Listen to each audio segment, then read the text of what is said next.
Hi everyone, this is a follow-up to my previous video on measuring the waveform and total harmonic distortion of an electrical generator that we use for home backup power. In that video I used this device, which I built around an Arduino Mega 2560, and that's pretty old technology. It's based on an 8-bit 16 megahertz family of microprocessors that debuted in 1997. This particular model has a whopping 8 kilobytes of RAM. But you can do a lot with very little sometimes. The Arduino platform first emerged in 2005 and has been a worldwide phenomenon. You just have to type Arduino projects into Google and you'll be greeted with thousands of different applications that people have come up with. A lot of the value is just in the standardization of the hardware and the software environment and all the reusable libraries and reference materials that come out of that.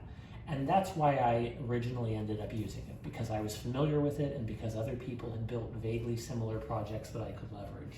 But there are newer, faster, fancier microcontrollers out there, and some of them are even compatible with the Arduino development environment. This is one such board, commonly known as the Blue Pill. It's based on a 32-bit 72 megahertz microprocessor with 20 kilobytes of RAM. So it's much faster and more capable right off the bat than the classic 8-bit Arduino. But even more than that raw speed and memory, it has a couple nifty features that are particularly nicely suited to this application. For one, it has 2 separate analog to digital converters on board, so it can actually capture 2 different analog signals at the same time. And then what's more, it has a feature called direct memory access that allows transferring those analog measurements to memory without going through the main processor, which can be a choke point, a bottleneck in that process. And I fully acknowledge that I'm a little late to the game here. I only learned about the Blue Pill relatively recently, but this board has been around for a while. The family of microcontrollers debuted in 2007, and the development of an Arduino core for this board seems to date back at least as far as 2015.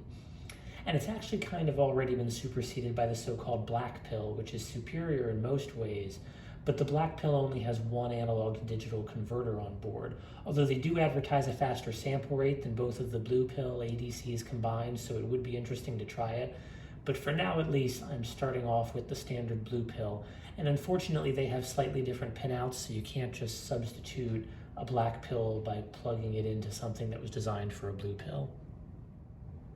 So for context, this original device that I built for the previous video was more than sufficient for the task that I applied it to.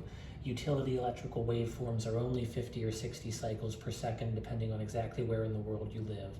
And that's so slow, in fact, that I had to deliberately run this scope slower than the maximum sample rate so I could just capture a couple cycles of the waveform without filling up all of the memory. But if you're doing actual electronics work, then you might easily have signals that change a lot faster than that. So I thought this made for a nice little opportunity to revisit my Arduino oscilloscope and see just what you can do in a new and improved version. So I present to you my new analog front-end shield. I've refined the design a little bit, but it's still the same basic approach as last time. It uses an op-amp voltage follower to achieve high input impedance, but this time it's built more for electronics use. So it supports 2 channels rather than just 1, and it uses BNC connectors rather than those safety banana sockets.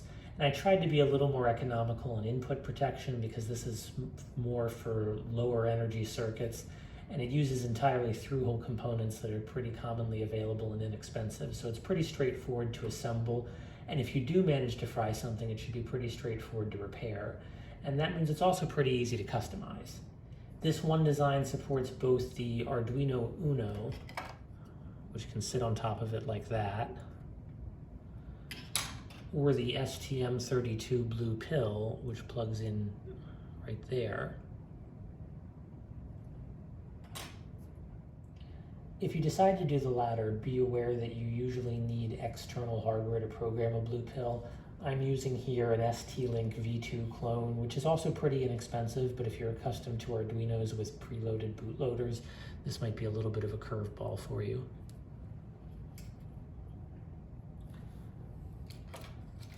So anyway, let's get down to actually testing some things out. Behind the scenes, I've added an AD9833 signal generator into this previous model using these two connectors up top. And so I can use this to generate relatively fast waveforms in order to test out the new oscilloscope design. So we'll start off with an Arduino Uno and the same op amp that I used last time, which purports to be an LM324N. I buy all of these parts cheap from China, so I don't know for a fact if it's genuine or not. But from what I can tell, they're in the ballpark. So here we are with the signal generator set to 1000 Hertz. And it looks pretty good.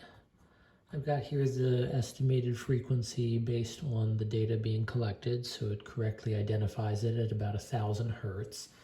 And it looks like it might be returning to ground a little bit more slowly with a little bit of a curvature in the return to ground, but not in the climb up to 5 volts.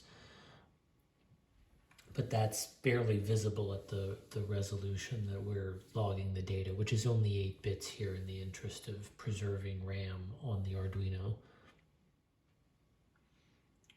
You'll also notice we're a little bit jittery. The whole thing is wiggling slightly side to side.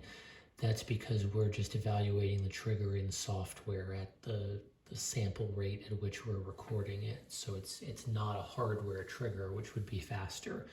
But the advantage of this is we can see what happened before the trigger. So I've got it triggering on the rising edge here, and at 0 time step, and these are just in samples, we have our rising edge, and you can see what was happening before the trigger because that can be stored in memory.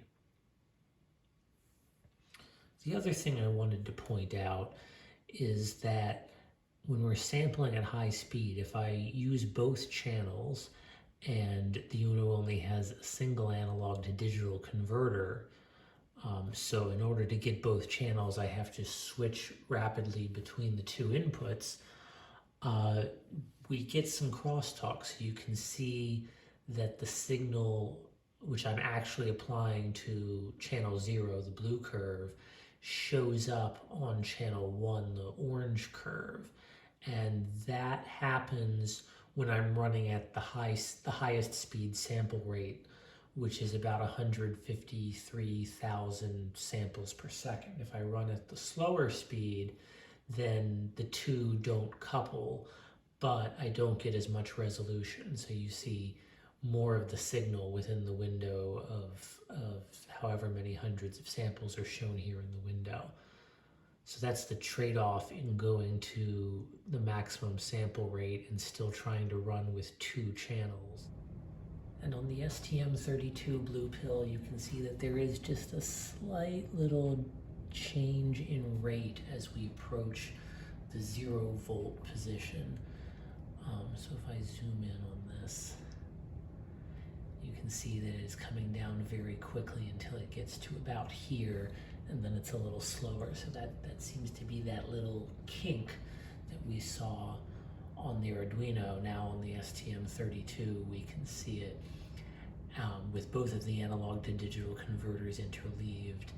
This is a little over 5 million samples per second, so we can see it in much more detail and see that little kink in the response as we shift. And there is a little bit of, you can see, jitter between the two analog to digital converters. If I split it off into 2 separate channels, so one analog to digital converter reading one channel and one reading the other, I only get half the sample rate per channel, so about 2.5 million samples per second, but you can see that it looks a lot cleaner. And if I zoom back out on the whole signal, you can see that in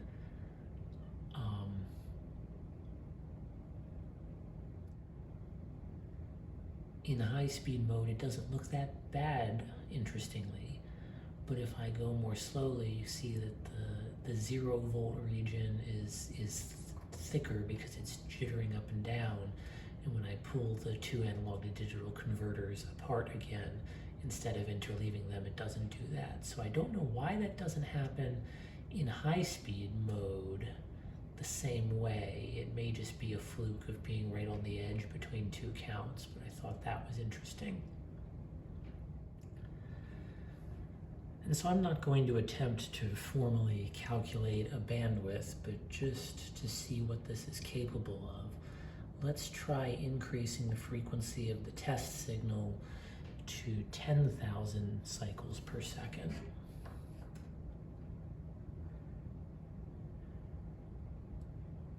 You can see the edges are still not quite vertical, but on the whole, that looks like a pretty good 10 kilohertz square wave. So let's go to 20, and I'll zoom in here.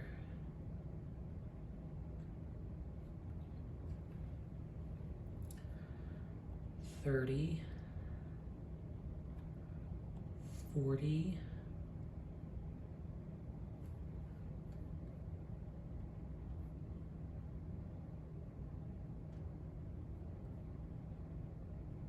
and you can see a fair amount of jittering back and forth because we're not triggering at high speed, just as a result of the way the code is structured. And again, if I treat this as two separate channels, the signal appears cleaner at the loss of half of my sample rate.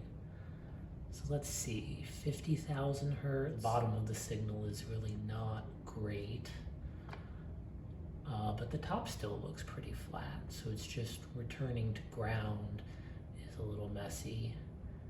60, 70, I'll zoom in some more.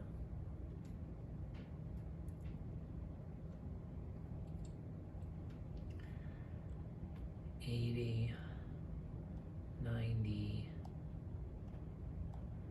100, 200. Okay, so 200, I do lose a lot of my amplitude, so we're definitely starting to cut into the bandwidth somewhere around 200 kilohertz. Let's look at 150. So we're still almost the same amplitude. So we're almost making it to full amplitude. I can take the noise and get, oh, that's interesting. So I'm getting significantly less bandwidth when I interleave the two channels than when I use them separately. So I wonder if the sample time is actually not the same between interleaved mode and simultaneous mode. In theory, it's set to sample for 1.5 ADC cycles either way, but it's interesting that I seem to be getting larger amplitude when I've got the two analog to digital converters working on separate channels rather than the same one.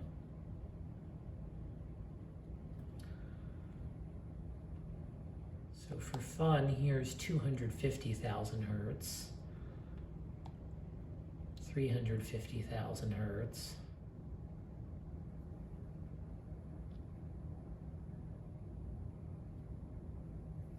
so in the two-channel non-interleaved mode, I've lost a lot of amplitude, but it's still clearly a 250,000 hertz signal, so that's not half bad. And out of curiosity, I have one of these F-Near-C Pro toys that actually, I believe, uses a clone of the same STM32 microcontroller. So I will put the test signal on here and see how well, if it can auto range. The signal might be too fast for it. Let me see if I can, oh, there we go.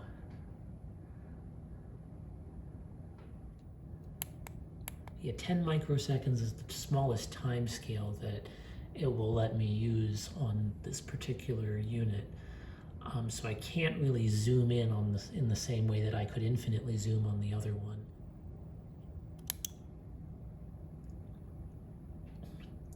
It does show about 5 volts peak to peak, so I think this thing is actually still giving us more bandwidth than we saw on our board using that LM324. So I have here what alleges to be a TL084CN, and there's also a very similar model, the TL074CN. And I will put that into our board.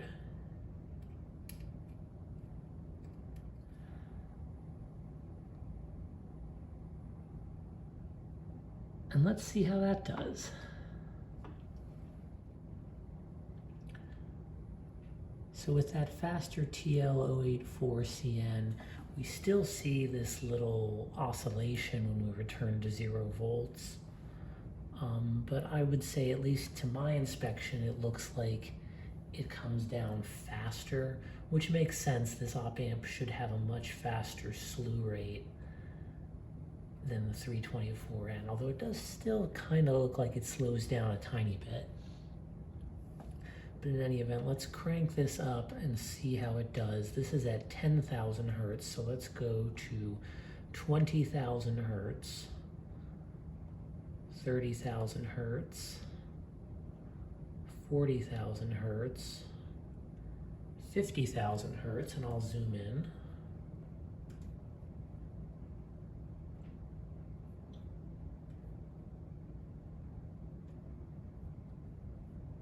And again, I can go to the 2 separate ADCs, so 2-channel mode, and that might work better, it might look cleaner.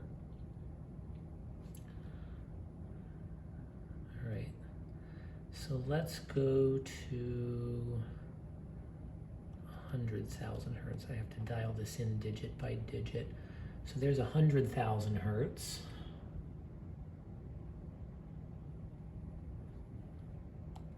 200,000 hertz, okay, and we're losing those sharp edges on the top and bottom, but we haven't lost much amplitude yet. And then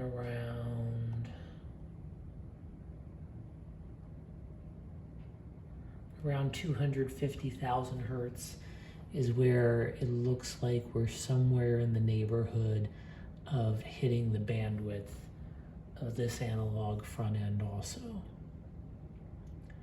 Although I do want to be fair that this is all amplitude dependent, because a lot of it can be driven by the slew rate rather than the actual bandwidth. And just to see what we can do, here's 350,000 hertz. And then if I go to interleaved mode, it again gets a little smaller for some reason. And 450,000 hertz, we've really started to lose it. So these op amps aren't quite keeping up with everything. And I have here an MC33074P. This is discontinued, so it's kind of hard to come by, but I think it's supposed to be a little bit faster. So let's see how that goes. 150,000 hertz. Here's 250,000 hertz. 350,000 hertz, 450,000 hertz, 550,000 hertz, 650, 750,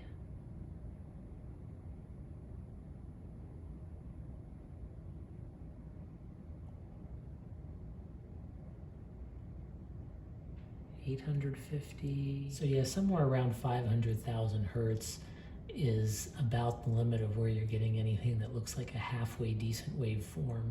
And again, all the bouncing around side to side is because of the software trigger. So if we could implement a hardware trigger, this would work a lot better. But not bad for a cheap little Arduino-like system. And just to demonstrate something that actually requires 2 channels, here's a 555 timer set up in its astable mode. And there we have 2 channels, one looking at the output, which is just 0 or 5 volts, and the other one that's looking at the voltage across the capacitor.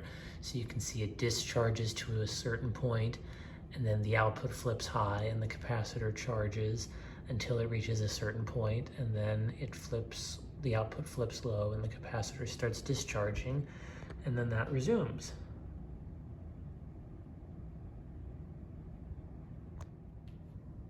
So there you have it, an op-amp-based oscilloscope shield for Arduino Uno and STM32 Blue Pill, built from a relatively inexpensive set of commonly available through-hole components. We're not really doing any better than the somewhat famous Veneer C138 Pro in terms of bandwidth or sample rate, but we have 2 channels instead of 1, and we can save the data easily to a computer and zoom in as much as we'd like and do whatever analyses we'd like on it.